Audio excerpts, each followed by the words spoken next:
Last night, the Lord invited me for a roundtable discussion. There I threw these questions at Him. I said, Lord, why? Why have you withdrawn your presence from the church? Why do ministers, singers, poets, preachers no longer draw down your power as of old? You are the God who heals, yet your move in our midst when we're gathered these days have become so epileptic, an irony as of the days of old. A seabed of volcanic questions burn from the magma of my thoughts. What has changed? What have we stopped doing? Where have we gone wrong?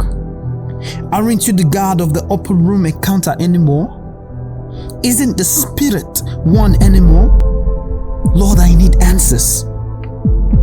Like some of the reign of your promises have ceased, we are now a congregation of bloated individuals yet empty of you.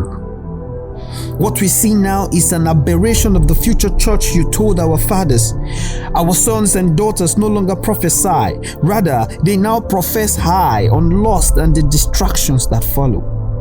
Our old men no longer dream dreams. Our young men have mishandled the eyes you lent them. They no longer see visions, Lord. Lord, why do we pray in secret like you commanded us, yet openly we still fall prey to the antics of the enemy? Or aren't we your sons and daughters anymore? The silence that greeted the room was deafening. I said, Lord, please say something.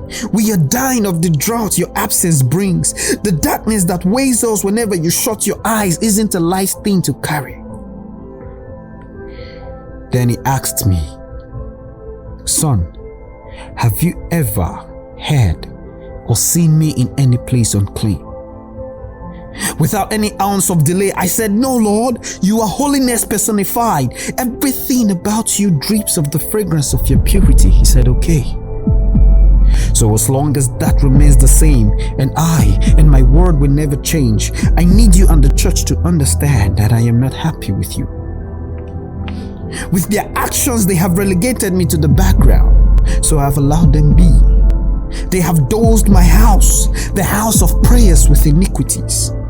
They have become walking icebergs. Their complacency stinks. They no longer minister unto me, but unto themselves.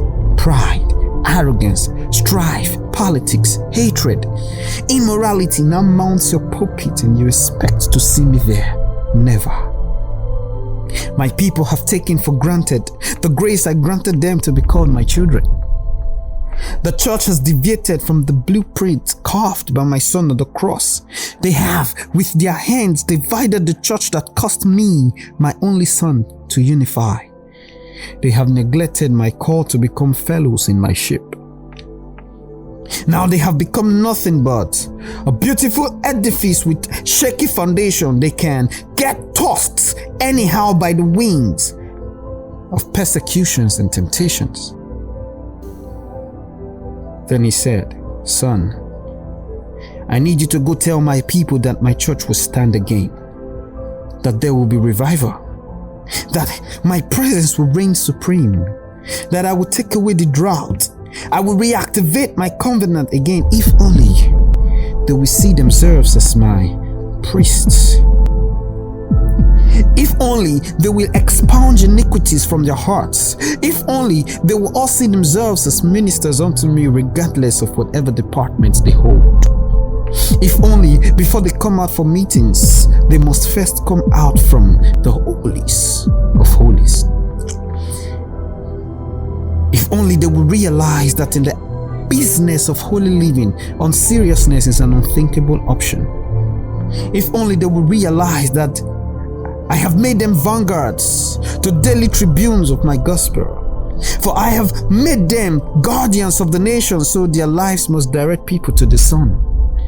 Tell them, I do not take pleasure or take little pleasure in their falling or dancing or clapping or shouting or even their offerings. Tell them it is the lie and deception from the devil to lead them to hell if they are not living holy, and yet they see something like the hand of God through their ministrations. Bad trees do not produce good fruits. Please tell them. Tell them to uncover themselves from the garment of pretense. Tell them to honor me with their sincerity. Let them intentionally engage me with their discipleship. Tell them in my garden the only fruits I adore and rejoice over is the harvest of souls. So they must go ye. Staying here is dangerous. Tell them I will not deny them access to my throne. I will guarantee their unhindered union with me, but first, they must wait to bathe at the river bank of sanctification. From there, they can sail to the zenith of my love and heritage.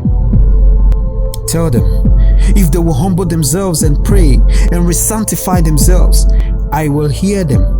For I am the God of the earth, and my throne is up above the skies.